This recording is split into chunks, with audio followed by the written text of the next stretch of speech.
If you are listening to my story right now, perhaps you will find it strange, perhaps even wrong. But believe me when I say this. I have carried this secret inside me for too long, and silence has begun to suffocate me. I am not looking for sympathy, nor am I trying to justify myself. I only wish to speak out, to let anyone hear what I have never dared to confess aloud. My name is Thin.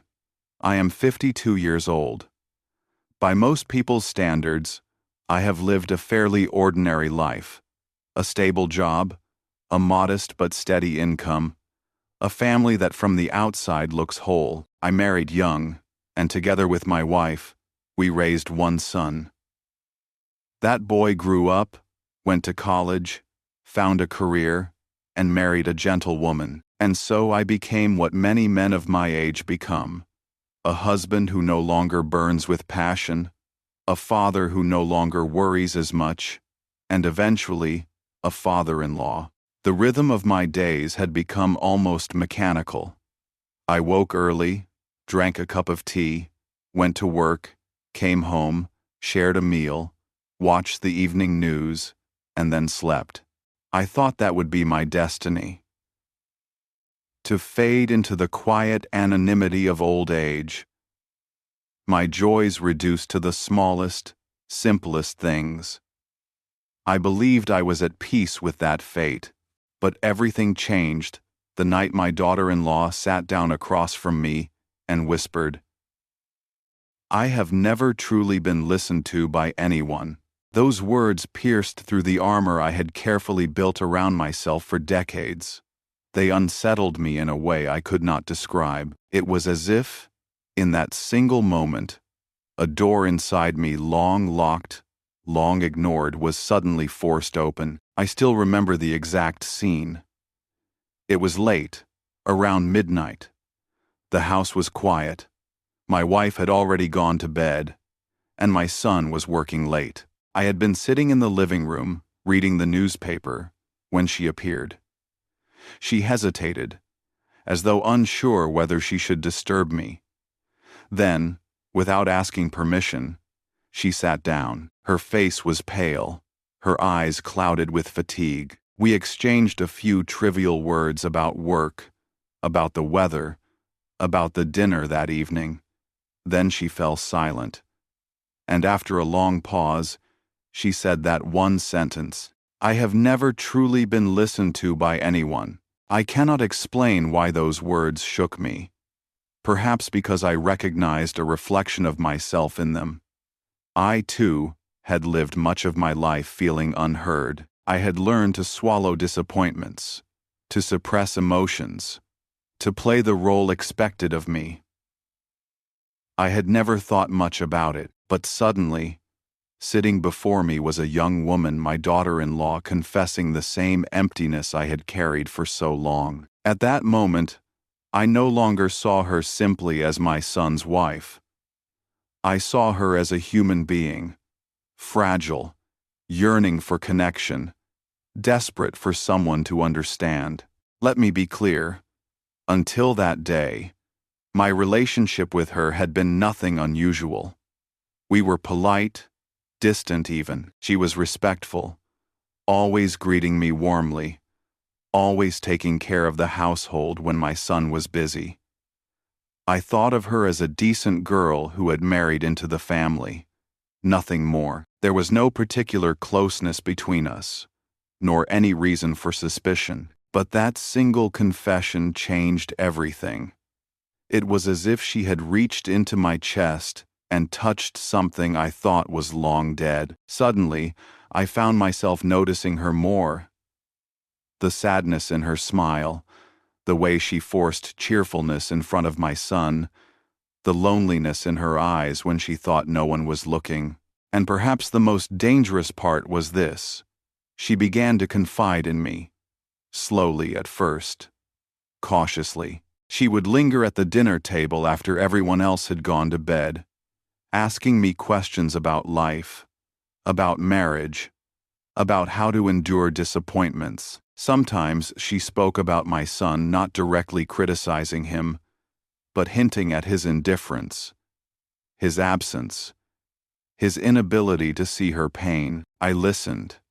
And the more I listened, the more I realized how long it had been since anyone had needed me in that way. Not as a father, not as a provider, not as a man fulfilling duties, but simply as a human presence. A pair of ears, a heart willing to hear another heart. That realization terrified me. I am not a fool. I know society would condemn me if they even suspected what was brewing in my chest.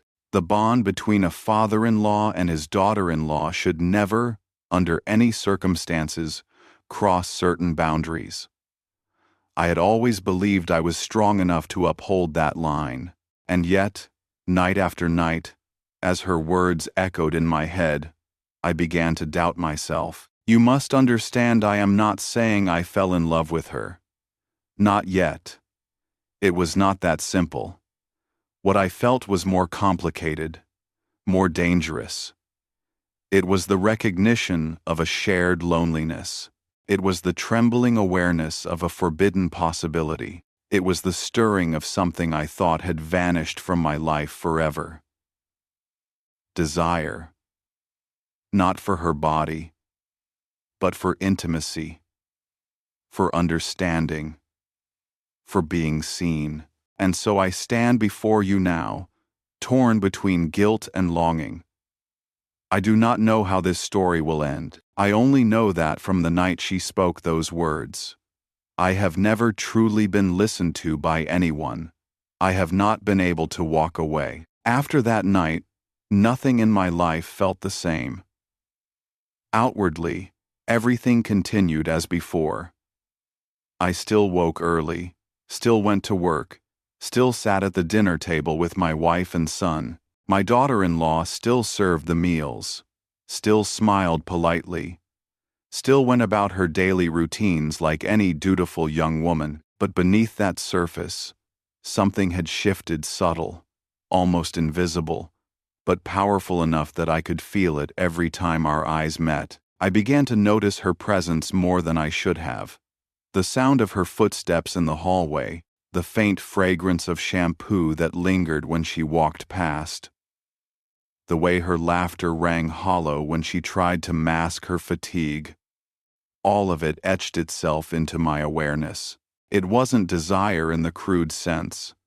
It was awareness, heightened and sharp, as if the world had suddenly illuminated her in ways I had never seen before. One evening, about a week later, the inciting incident, the moment that would change everything, arrived. My son had been away on a business trip for 3 days. My wife, tired after visiting relatives in the next town, had gone to bed early. The house was still and quiet. I sat alone in the living room, half watching the television, when she came and placed a cup of tea before me. "Father," she said softly, "you're still awake?" I nodded, pretending indifference. "Couldn't sleep." She hesitated, then sat down opposite me. At first, she said nothing, just wrapped her hands around her own cup of tea, staring into the steam as though searching for answers. Then she spoke, her voice fragile but deliberate. "Sometimes I wonder why marriage feels lonelier than being alone." The words struck me like a sudden gust of wind, extinguishing whatever calm I had been clinging to. I wanted to stop her, to remind her that I was her father-in-law, that such confessions should never be brought to me. But I couldn't. I just sat there, silent, waiting for her to continue. She did. "My husband, he's a good man," she said quickly, as though afraid I might misunderstand. "He works hard. He provides. But he doesn't see me. Not really. He comes home late, eats, checks his phone, then sleeps. When I try to talk to him, he listens for a minute, then drifts away. I feel like I'm invisible in my own home." She laughed bitterly, a sound that carried more pain than humor. Sometimes I wonder if he even knows who I am beyond being his wife. I should have stopped her then. I should have told her to speak to her husband, to seek comfort in her own marriage. But instead, I asked quietly, "And what about now? Do you feel invisible?" She lifted her eyes to mine. For a long moment, she didn't answer. The silence stretched, heavy and electric. Then, very softly, she said, "Number not when I'm talking to you." That was the moment. The precise second when the line I had always believed unbreakable began to blur. It was not a declaration of love. It was not even an invitation, but it was intimacy, raw and dangerous, forming in the air between us. I remember my hands trembling slightly as I gripped my cup. I forced a smile, forced myself to remain composed. "I'm just an old man," I said, trying to dismiss the weight of her words, but she shook her head. "Number, you listen. Really listen. That's more than most people ever do." After that conversation, everything changed. She began to seek me out more often. Sometimes in the kitchen while she prepared meals, sometimes in the garden, where she would water the plants while I trimmed the hedges, and sometimes, late at night, when the rest of the house slept, she would join me in the living room. Each time, our conversations deepened about her childhood dreams, about the disappointments she never voiced to anyone, about the fear of becoming invisible in a life she hadn't fully chosen. And each time, I listened. I told myself I was only being kind, only giving her what my son could not. But deep inside, I knew I was treading a dangerous path, because the more she spoke, the more I recognized myself in her loneliness.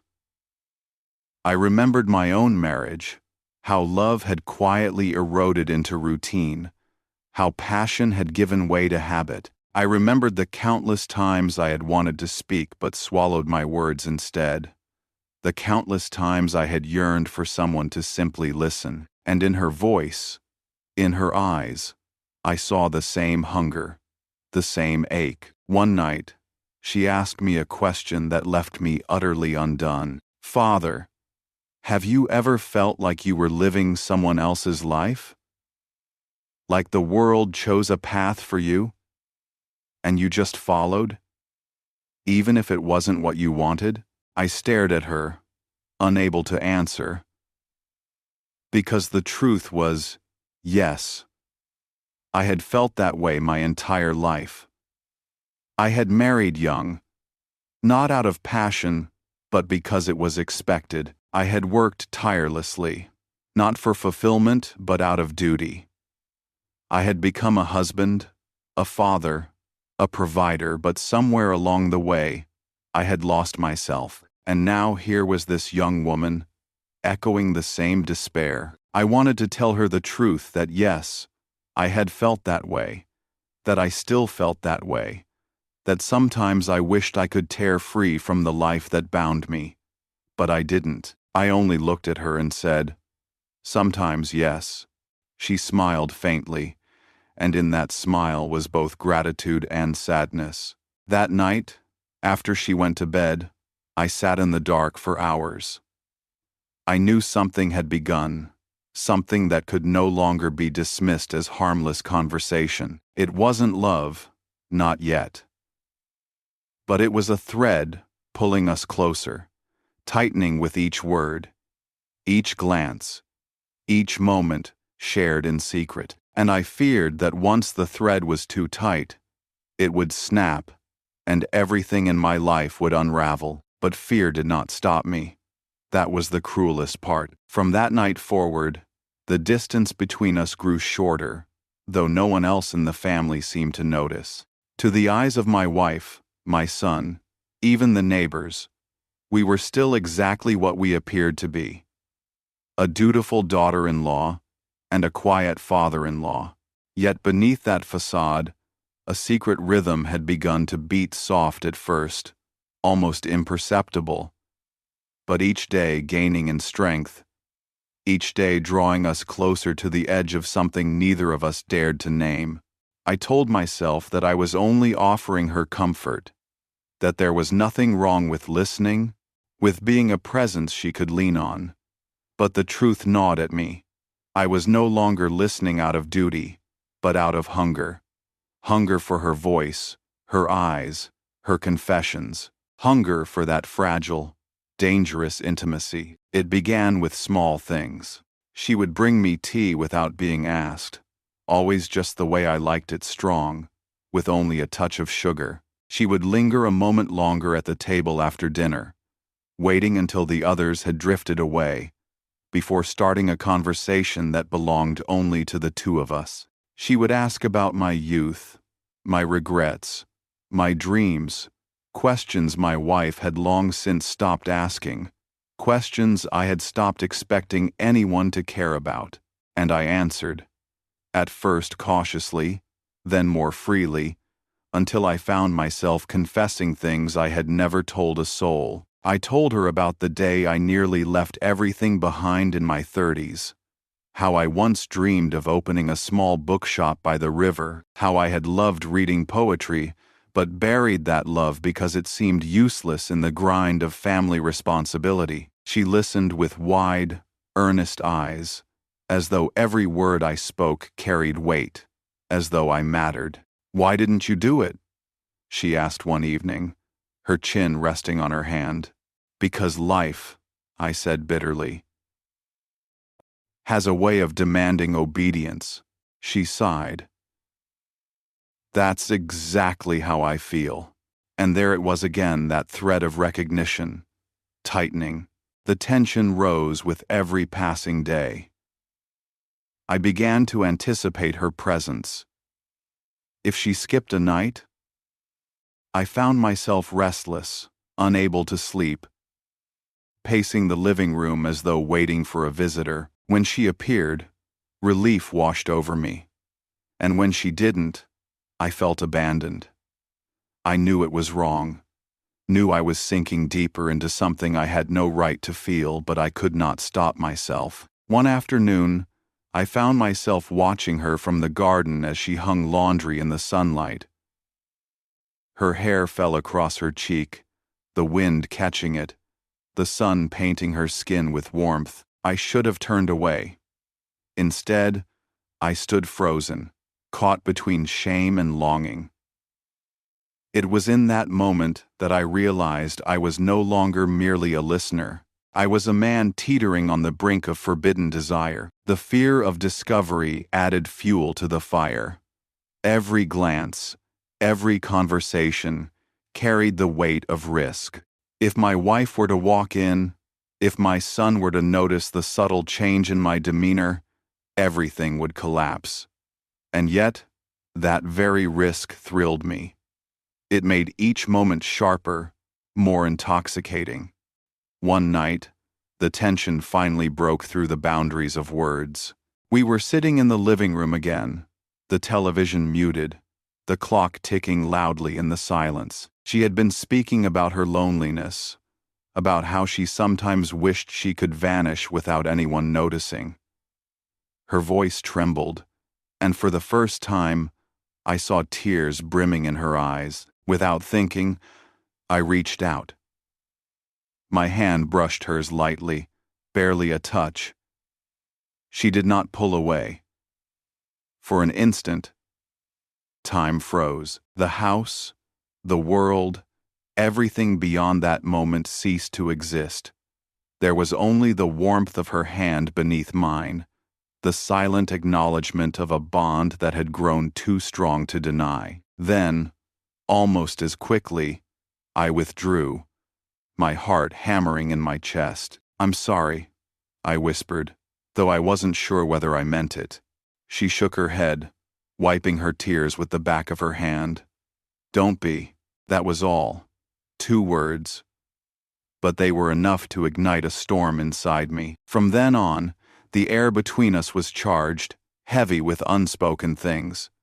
Every look lingered longer than it should. Every word carried double meanings. Every silence was louder than conversation. We were like two people walking a narrow ledge, knowing one misstep would send us tumbling into an abyss we could never climb out of. And yet, part of me longed for that fall. I began to dream about her. In my dreams, she laughed freely, without restraint. She reached for me, and I held her without guilt, without fear. I woke each morning drenched in sweat, ashamed, but unable to shake the lingering sweetness of those visions. Day by day, I found myself withdrawing from my wife. She would ask me about my day, and I would answer absent-mindedly. She would try to share small joys, and I would nod without really listening. My son, too, began to notice my distraction. "Are you all right, Dad?" he asked one evening. I forced a laugh, told him it was just work, just age. He accepted it, but I knew I was lying to him, to my wife, to myself. The truth was simple. I was no longer the man I had been. I was no longer safe. The climax had not yet come, but I could feel it approaching, inevitable as a storm on the horizon. Each conversation, each accidental touch, each night spent alone together pushed us closer to the edge. And though fear clawed at me, though guilt whispered in my ear, I did not want to step back, because for the first time in years, I felt alive. Alive in a way that terrified me, alive in a way that promised destruction. It happened on a night I will never forget.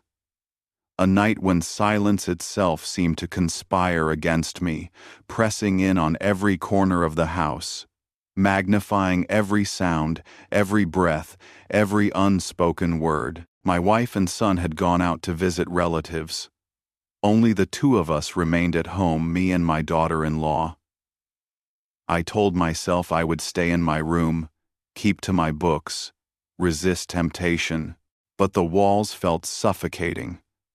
And before I realized what I was doing, my feet carried me into the living room, where she sat curled up on the couch, a blanket around her shoulders, her eyes fixed on some forgettable show flickering on the screen. She turned as I entered, and our eyes met. In that gaze, something ancient and forbidden surged up, something that had been building for months. "You're not sleeping?" I asked. Though my voice was hoarse, she shook her head softly. "Couldn't. Too many thoughts." I sat down at the far end of the couch, the distance between us heavy with meaning. For a while, we said nothing. Only the hum of the television filled the room. My heart pounded like a drum, every beat echoing in my chest. Then, almost without warning, she spoke. "Do you ever feel trapped? Like you're living someone else's life?" Her words pierced me. I swallowed hard. "Every day," I admitted, surprising even myself with the honesty. She turned fully toward me now, her eyes shimmering under the pale light. "I've never told anyone this, but sometimes I feel invisible in this house. I cook, I clean, I smile, I fulfill every duty expected of me, but inside, I'm screaming, and no one hears me." Her voice cracked. She clutched the blanket tighter around herself.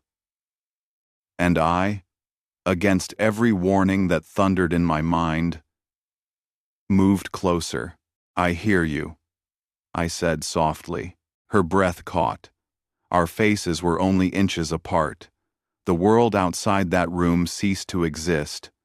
For the first time, there were no roles, no father-in-law, no daughter-in-law, Only two broken souls drawn to each other by the unbearable gravity of loneliness. I don't know who moved first. Perhaps it was me, perhaps her. But suddenly her hand was on mine, trembling yet deliberate. I could have pulled away. I should have. But I didn't. Our lips met.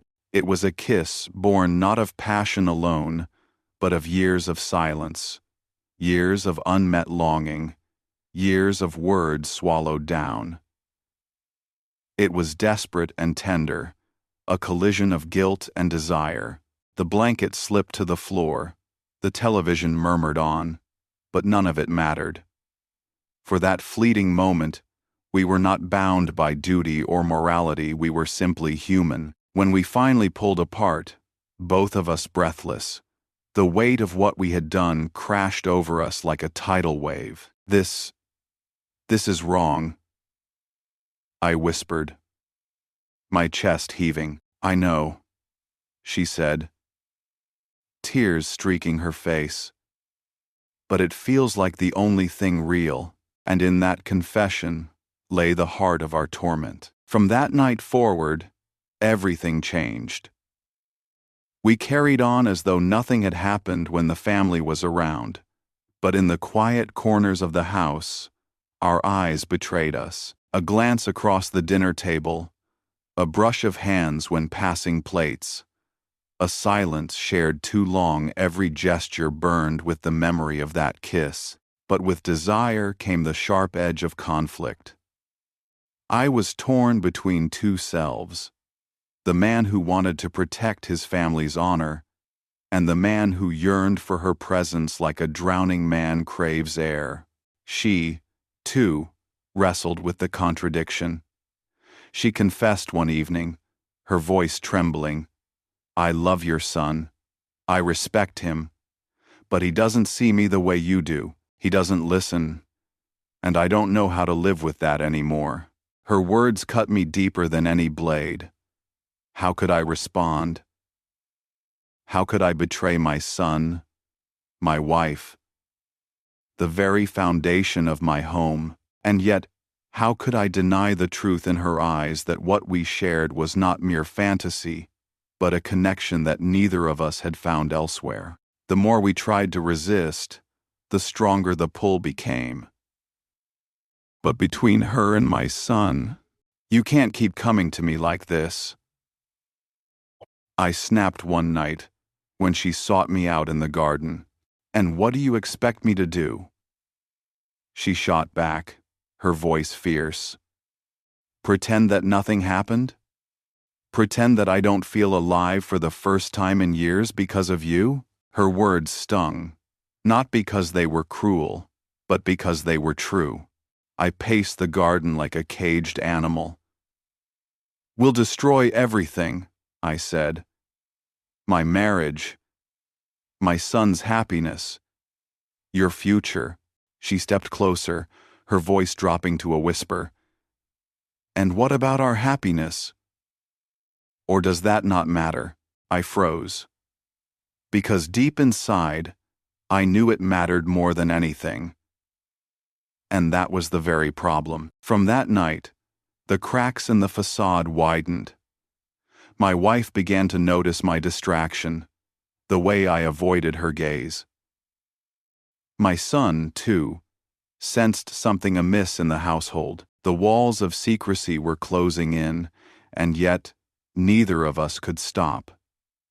We were bound together not by choice, but by an inexorable force that felt at once like salvation and damnation. The climax of our story was not a single event, but a slow, burning collision of choices. Each stolen glance, each whispered confession, each night we lingered too long in each other's company, pushed us toward the inevitable.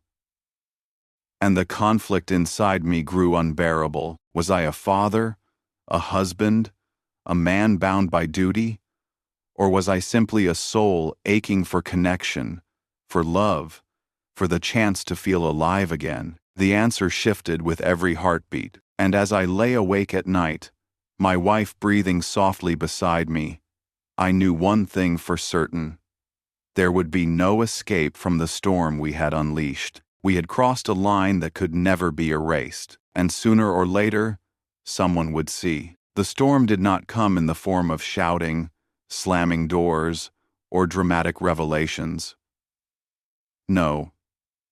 It arrived quietly, insidiously, like a shadow stretching across the floor until it consumed everything. One evening, after dinner, my wife approached me with a strange look in her eyes.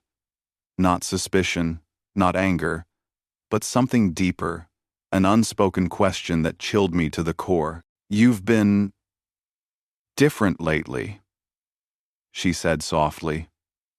"Is there something you want to tell me?" Her words pierced me like a blade.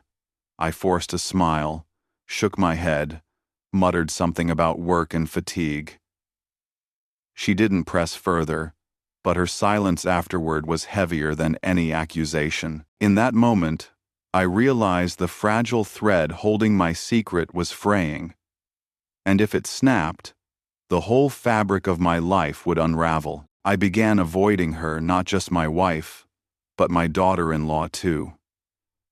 I lingered longer at the market, wandered aimlessly through town, found excuses to stay late in my study. I thought distance might cool the fire, might bury the guilt. But every time I walked into the house, every time I caught sight of her shadow moving in the kitchen, or her laughter drifting down the hall, my resolve crumbled. And then, one night, it happened. We met again in the living room, just as we had before. The air between us trembled with everything unsaid. She looked at me with eyes swollen from crying, her face pale with exhaustion. "I can't live like this anymore," she whispered. I swallowed hard. "Neither can I." She took a step closer, her voice breaking. "So what do we do? Do we end it? Pretend nothing ever happened? Or do we admit that we belong together? No matter the cost?" Her words tore at me. My son's face flashed before my eyes. My wife's steady hands. The years we had built together. The sacrifices. The loyalty, they all weighed heavily on one side of the scale. On the other side, her. Her voice, her pain, her longing, her undeniable presence in my heart. I couldn't answer. My silence was an answer in itself. She turned away, her shoulders shaking. "I knew it," she murmured. "You'll never choose me. You'll never choose us." I wanted to protest, to tell her she was wrong, that my silence was not rejection but paralysis, but the words refused to come. That night, I lay in bed listening to the rain against the window, my wife asleep beside me, and I felt like a ghost haunting my own life. Days passed. Weeks. On the surface, everything seemed normal. Meals were shared, conversations exchanged, routines continued. But beneath it all, a current of tension ran through every moment, threatening to erupt at any second. Then, one afternoon, she approached me in the garden. Her face was calm, almost serene, but her eyes carried a quiet finality. "I've decided something," she said. I braced myself. "I won't stay trapped anymore. I don't know what the future holds, but I'll make one for myself, even if it means leaving this house." My heart seized. "Leave?" I repeated, as though the word itself were a wound. She nodded. "I can't go on like this.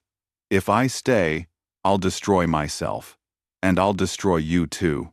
Her words were both a knife and a balm.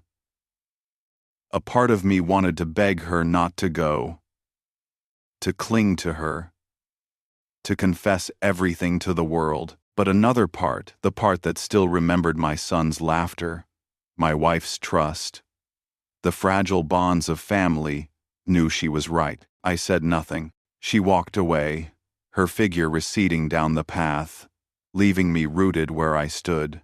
That was the last time we truly spoke. She remained in the house, yes, but a distance grew between us, a distance thick, with all the words left unsaid, all the choices we never made, and so life continued. Outwardly, nothing had changed. My wife still cooked dinner. My son still worked long hours.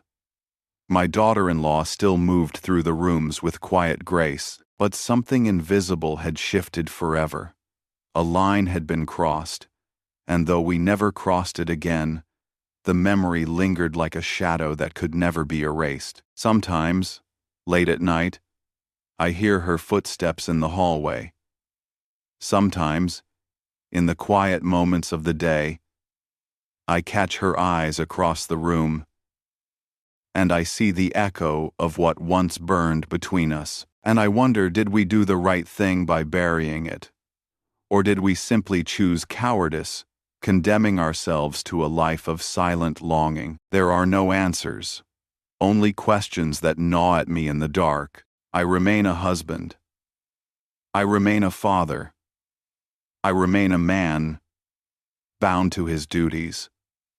But deep within me, there is a truth I can never confess aloud, that for one brief, forbidden moment, I felt truly seen. And now, for the rest of my days, I will carry both the blessing and the curse of that knowledge, because sometimes the greatest punishment is not exposure, not scandal, not ruin. It is silence. Silence between two souls who touched, but could never truly hold. And so the story ends not with resolution, not with triumph, but with the ache of what might have been, an ache I will carry until my last breath.